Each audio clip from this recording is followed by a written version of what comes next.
Wabarakatuh. Bismillahirrahmanirrahim. Alhamdulillahirabbil alamin.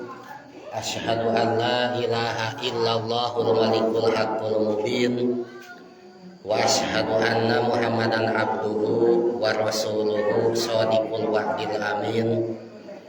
Allahumma sholli ala sayyidina Muhammad wa ala alihi wa sahbihi ajmain. Hadirin ibu-ibu, bapak-bapak rahimakumullah. Alhamdulillah, sadaya puji kagungan Allah. Salawat sinareng salam pamugi ku Allah Subhanahu wa taala dilimpahkeun ka habibana wa nabiyana Nabi Muhammad sallallahu alaihi wasallam. Teu hilap ka kulawargina, ka sadaya sahabatna, sinareng sadaya umatna. Pamugi urang sadayana ku Allah Subhanahu wa taala dijantenkeun umat mantena kenging sapaatil udma jaga yaumil kiamah ti Kangjeng Nabi Muhammad sallallahu alaihi wasallam. Amin ya Allah ya rabbal alamin. Tekaraos ku Allah Subhanahu wa taala urang sadayana dipaparin karunia nikmat anu luar biasa, nyaeta salah sawiosna nikmat dipasihan yuswa nyorang kana maleman nisfu Sya'ban.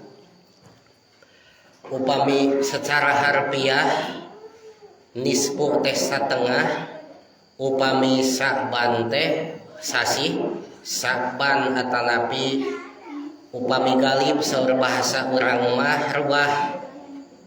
Janten nisfu Sya'ban teh satengahna sasi Sya'ban, satengahna sasi rewah.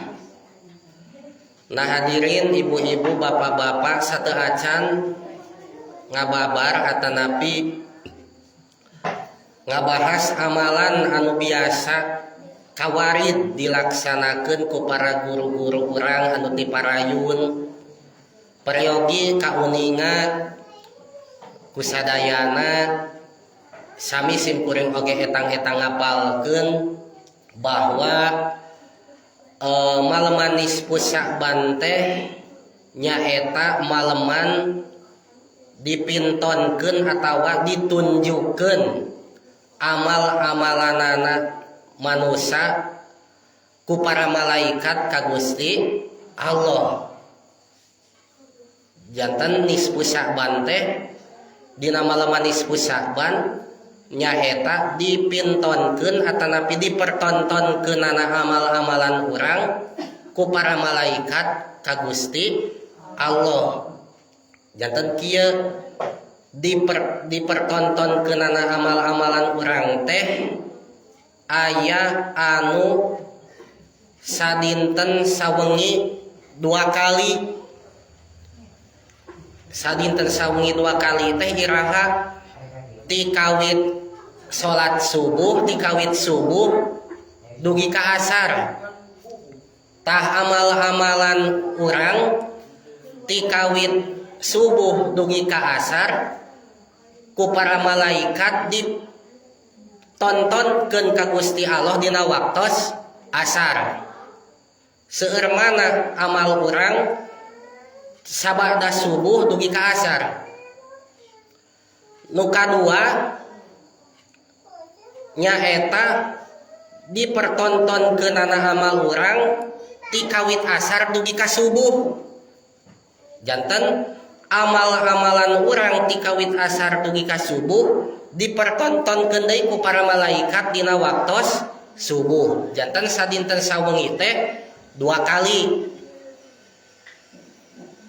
Aya deui dipertontonkeun amal ku para malaikat ka Allah teh anu samingon 2 kali. Iraha samingon 2 kali nyaeta Senin sinareng Kemis. Amal-amalan dinten Senin dugi ka Kemis dipintonkeunana ku ka Allah dinten Kemis. Teras amalan-amalanana dinten Kemis dugi ka Senin dipintonkeunana dinten Senin eta anu samingon 2 kali. Aya deui anu matak sunat naon cenah puasa Senin Kemis margi eta anu mingonanana. Aya deui anu satahun teh sabaraha kali? 2 kali. Nu pertama dina malaman nisfu Sa'ban malaman ayeuna, nu kadua dina malaman Lailatul Qadar. Janten dina malaman nisfu Sa'ban amal-amalan urang teh ku para malaikat ditunjukkeun ka Gusti Allah, tah ieu amalna jalmi ieu teh sadayana seueur anu awona duka seueur anu naonana anu saena. Nu kadua anu sataun 2 kali teh dina malaman Lailatul Qadar. Tanu matak dina waktu subuh kedah seueur amal-amalan ibadah margi di dinya sami disetorkeun amal anu dintenan. Teras dina waktu asar sami sing seueur amal-amalan margi dirinya disetorkeun amal anu dintenan.